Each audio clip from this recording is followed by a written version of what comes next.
สวัสดีค่ะทุกคนทุกท่านวันมาเช็คจุดเห็ดพันดอกที่คุณสามีชี้ให้ทุกคนจำได้ไหมคะนี่เห็ดรอเราจ้าตอนนี้เรามาดูโอ้ยทุกคนโอ้ยทุกคน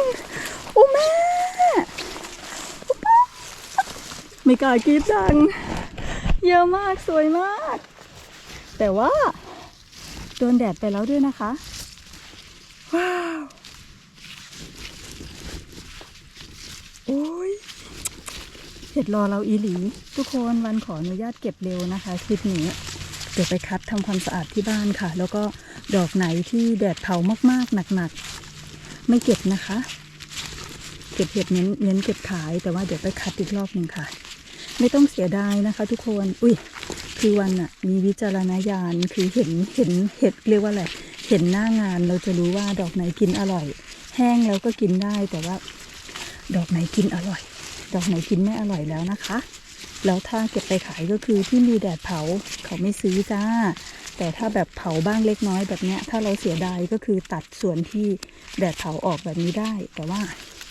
ส่วนใหญ่แล้ววันไม่ค่อยเก็บค่ะทุกคนมันก็ปล่อยให้เขาเป็นเชื้อเห็ดในป่าแล้วก็ไปเลือกแต่สวยๆเลยนี่แม่ติดตามรับชมคลิปนี้นะคะเดี๋ยววันให้ดูวันเก็บไปแล้วด้วยค่ะทุกคนเดี๋ยวให้ดูว่าต้นคลิปเราเข้ามาเจออะไรบ้างดูเห็ดแล้วค่ะสวยมากแม่ไปชมกันจ้ามาแล้วนะคะทุกคนจุดแจ็คพอตคุณสามีที่ชี้ไว้นี่ก็คือช่วงปลายเดือนกรกฎาคมนะคะเฮ้ยวันมาแอบดูเฉยๆทุกคนวันบอกว่าพาฉันมาดูหน่อยเธอว่ามีคนรู้ป่าเห็ดของฉันไหมจุดที่คุณสามีชี้ทุกคนจำได้ไหมคะจุดเห็ดพันดอกของเราค่ะวันเลยอยากมาเช็คดูเฉยๆถ่ายให้ทุกคนดูถนนดูป่าไม่ได้เลยนะจุดแห่งความลับของเราจ้าทุกคนโอเคค่ะมีออกบ้างนะคะแต่ว่าเป็นเห็ดเดินแดดเนี่ยทุกคนดูป๊าด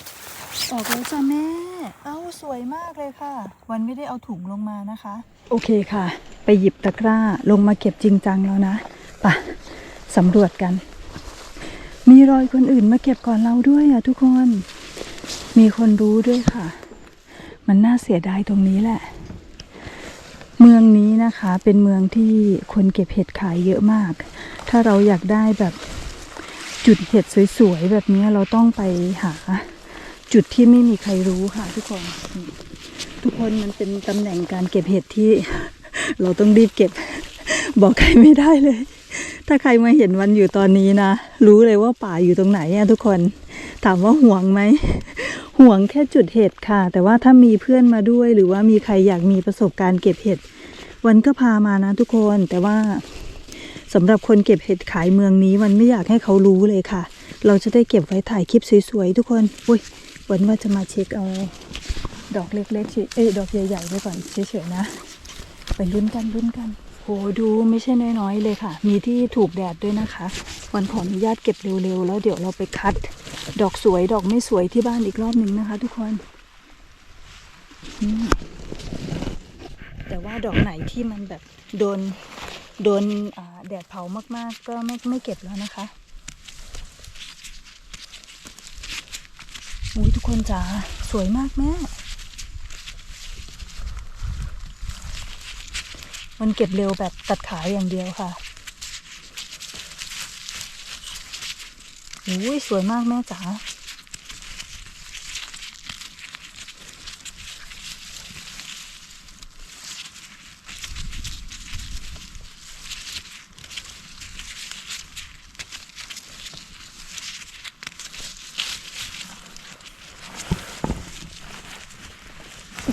ขาเห็ดให้ดูก่อนนะไม่น้อยเลยค่ะอุ้ยดีใจน่ะวันนี้ก็อารมณ์เสียใส่คุณสามีนิดนึงนะคะเพราะว่าวันหยุดของเราหลังจากไปทำงาน10 วันดันมาจองเวลาซักผ้าให้เราวันนี้ค่ะหัวร้อนเลยแม่ดูค่ะทุกคนว้าป้าแม่อุ้ยทุกคนอุ้ยเก็บกองกัน เผลอๆก็จะไม่ตัดขาด้วยนะทุกคนมันเป็นตำแหน่งที่ล่อแหลมมากอ่ะรีบเก็บเพื่อไม่ให้ใครเห็น ใครจะหาว่างกก็ช่างนะจุดนี้คือสงวนไว้เก็บคนเดียวค่ะปีที่แล้วเราได้10 โลเลยนะแม่ปีนี้คืออากาศเขาไม่ค่อยดีนะคะมาตรงช่วงฝนแรงพอดีเลยโอ้ดูป๊อดมือไม้สั่นไปหมดมีทั้งสวยและมีทั้งโดนแดดนะคะโดนแดดเราไปตากแห้งต่อค่ะทุกคนหรือว่าเก็บไปทำกับข้าวเองได้คัดไปขายต้องคัดสวยๆนะคะทุกคนจ๋าถึงแม้ว่าโรงงานเขาไม่ซีเรียสคือเขาจะไว้ใจคนเก็บเห็ดขายค่ะว่าเราคัดไปแล้วเขาจะไม่เรื่องมากกับเห็ดเราแต่เราเป็นคนที่ชอบสวยๆอย่างเดียวเลยค่ะวันนี้เรามีเวลาคัดนะคะเราเก็บเร็วไปก่อนเดี๋ยวไปคัดต่อที่บ้านค่ะ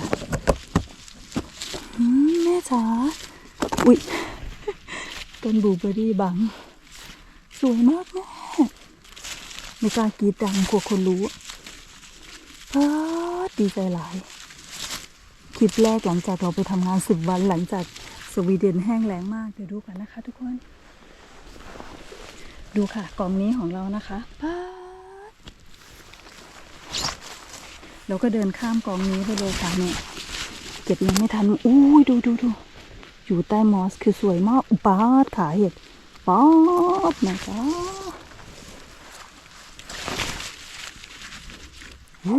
ขาเห็ดค่ะสมบูรณ์มากขนาดว่าแรงๆนะคะเนี่ยเพราะว่ามอสเขาสูงค่ะทุกคนมอสสูงเลยได้เห็ดสวยๆเราเจอร่องรอยคนเก็บด้วยนะเจอรอยตัดขาเห็ดเดี๋ยวพาทุกคนไปดูพาดแม่เอ้ยคือหมานแท้ล่ะพาดดีใจหลายทุกคนสวยมากไปเร็วเด้อคลิปนี้ไม่ลีลาเด้อ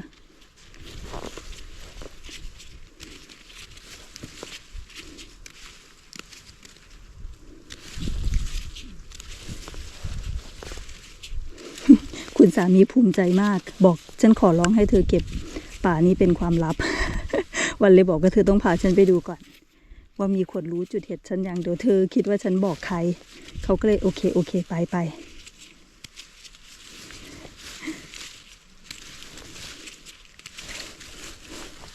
เดี๋ยวเรามาอีกรอบหนึ่งนะคะถือว่าเก็บรอบแรกไปก่อนนะ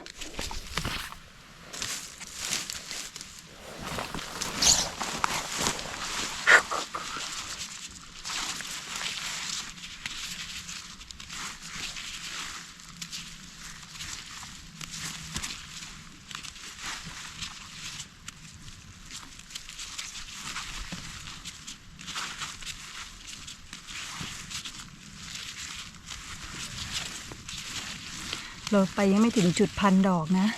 รอลุ้นค่ะต่อจากเนี้ยแหละทุกคนเชื่อไหมอยู่ติดถนนแบบที่ถ้าวันถ่ายให้เห็นถนนน่ะคนเก็บเห็ดเมืองนี้รู้ทุกคนค่ะมันเรียกว่าอยู่ปลายจมูกของทุกคนเลยป่าแห่งความลับของคุณสามีนะเขาจับวันทำสัญญาแล้วเพราะว่าวันบอกทุกคนไปหมดค่ะป่าไหนที่วันเก็บบ้าง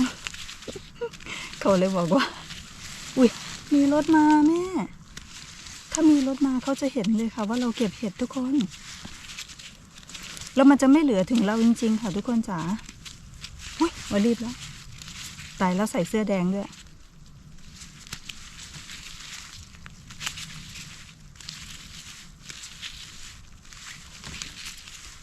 แม่ดูจุดแรกค่ะสวยมากนี่มองมาเห็นจุดที่โดนแบบแดดเผา100%ไปแล้วนะคะอุ๊ยดูทุกคนตรงนี้นี่โดนแดดเผา100%ไปแล้วค่ะเก็บไม่ได้แล้วนะโอ้ยเสียดายจังแล้วเขาก็ไม่ได้เป็นเชื้อเห็ดอะไรแล้วนะคะแล้วมันก็เป็นเห็ดแห้งแบบที่กินไม่อร่อยด้วยค่ะมันกระด้างไปแล้วค่ะอันนี้เป็นจุดโหดูแฮอาโซลันเทรดสวามฟูลแฮคานิแกบลูกแกเดิดดาอัลแฮตรงนี้ตายหมดเลยค่ะเนี่ย ตรงจุดเห็ดพันดอกที่เราเก็บปีที่แล้วตายหมดเลยค่ะแม่แต่ว่าเดี๋ยวค่อยมาดูอีกรอบนึงนะคะไม่เหลือเลยทุกคนนี่แห้งตายหมดเลยค่ะซากเห็ดพันดอกของเราตายนี่ค่ะตายหมดแล้วนะคะดูค่ะทุกคนเยอะเหมือนปีที่คุณสามีพามาปีแรกเลยค่ะตรงนี้คือจุดต้นคลิปที่เราวิ่งไปเอาตะกร้านะคะโอ้ยเสียดายจังแต่เดี๋ยววันกลับมาอีกรอบหนึ่งช่วงเดือนหน้าเลยนะคะทิ้งไปอีกสักปีอีกเดือนหนึ่งก่อนดูค่ะทุกคนนี่แห้งแบบนี้เลยจุดสวยๆก็ยังมีอยู่นะเนี่ยที่มันอยู่ใต้มอสบ้าง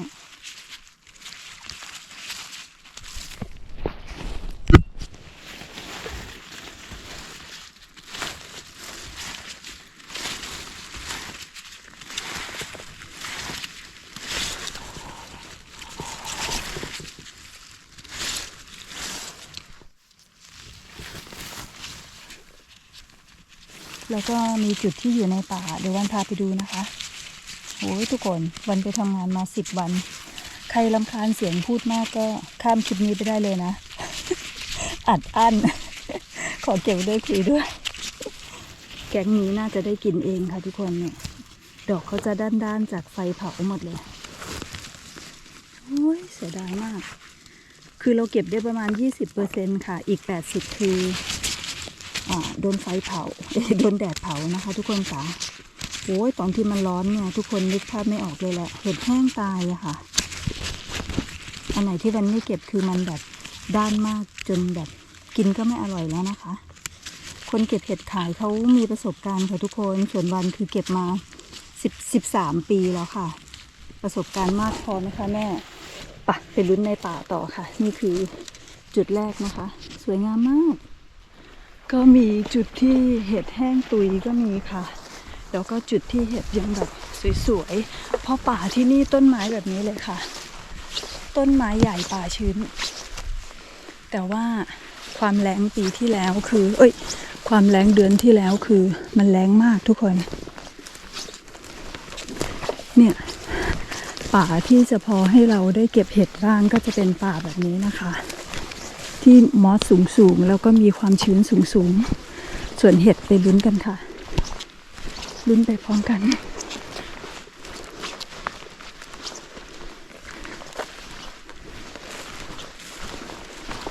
ี่ยโดนแดดเผาทุกคนเลย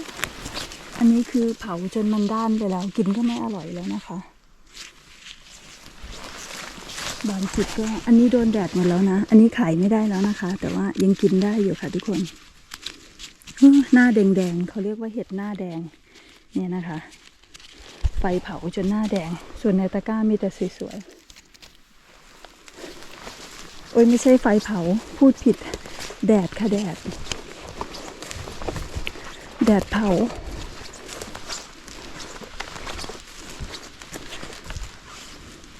ปีนี้แบบฝนแรงแบบที่ทุกคนนึกภาพไม่ออกเลยค่ะว่าสวีเดนจะร้อนได้ขนาดนี้จะแรงได้ขนาดนี้นะคะ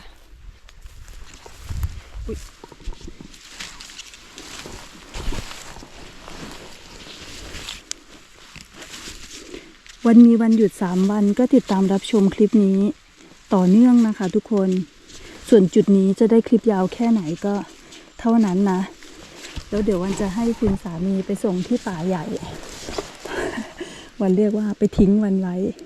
ที่ป่าใหญ่ค่ะไปค่ะทุกคนไปต่อแล้วเราจะได้เห็ดมากน้อยแค่ไหนก็ติดตามรุ้นและเป็นกำลังใจให้วันด้วยนะคะไปแล้วค่ะไปจากป่านี้แล้วนะคะ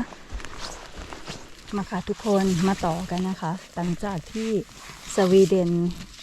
ฝนแล้งไป10 วันเลยค่ะทุกคนแล้งแล้วก็ร้อนมากฝนเพิ่งมาตก2-3 วันนี้นะคะแล้วก็ตรงกับวันหยุดงานของเราอีกแล้วค่ะเราก็เลยได้มาเช็คป่าเห็ดกันเห็ดช่วงนี้เก็บต้องคัดมากๆเลยนะคะคัด คัดเห็ดที่ไม่โดนแดดเผาค่ะทุกคนบางทีก็ต้องขอบอกทุกคนเอาไว้ก่อนว่าบางคนเห็นเห็ดสวยๆแล้วเราไม่เก็บก็คือเขาหน้าเขาเป็นสีแดงโดนแดดเผานะคะโรงงานเขาไม่รับซื้อแล้วค่ะวันนี้วันเก็บเร็วแบบไม่ทำความสะอาด100%ตัดขาเห็ดอย่างเดียวได้เยอะมากน้อยยังไงก็เป็นกำลังใจให้กันด้วยจะกลับบ้านแล้วนะแม่ๆเดี๋ยวพรุ่งนี้เอาใหม่นะคะวันนี้ไม่หมานเลยจ้าแต่ก็ได้เห็ดได้บลูเบอรี่กลับบ้านอยู่นะคะทุกคนแล้วก็ถ้าคลิปไม่ยาวถูกใจไม่ยาวพอก็ต้องขออภัยนะคะหลังจากนี้วันก็จะทำงานยาวอีกแล้วค่ะวันก็เลยต้องมีคลิปให้ทุกคนได้รับชมแบบยาวๆดูตัวเห็ดค่ะเห็ดโอ้ย แล้วก็ป่านี้ใกล้บ้านทุกคนจะได้ยินเสียงรถวิ่งอยู่ด้านหลังวันนะคะไม่เหลือเลยค่ะมีรอยคนเก็บไปหมดเลยขนาดจุดซีเครตของเราจุดลับของเราไม่เหลือเลยค่ะทุกคนวันก็จะเดินออกแล้วนะคะแล้วเรามาลุ้นกันว่าวันนี้เราจะหมานตรงทางออก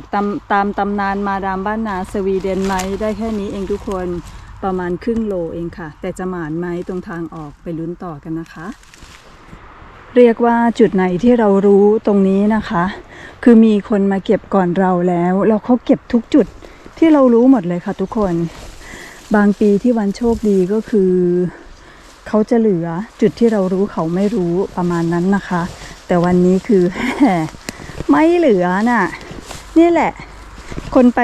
นเก็บเห็ดที่ทำงานประจำนะคะทุกคน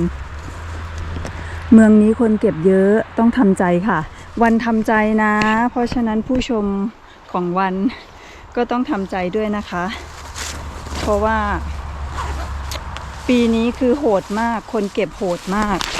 ค่าใช้จ่ายที่เขาเดินทางมาจากเมืองไทยอะทุกคนมันแพงมากดูค่ะตรงนี้ขนาดเป็นจุดซีเครตของเรายังมีร่องรอยการเก็บหมดเลยทุกคนรู้ว่าเขารู้ทุกจุดที่เรารู้ค่ะ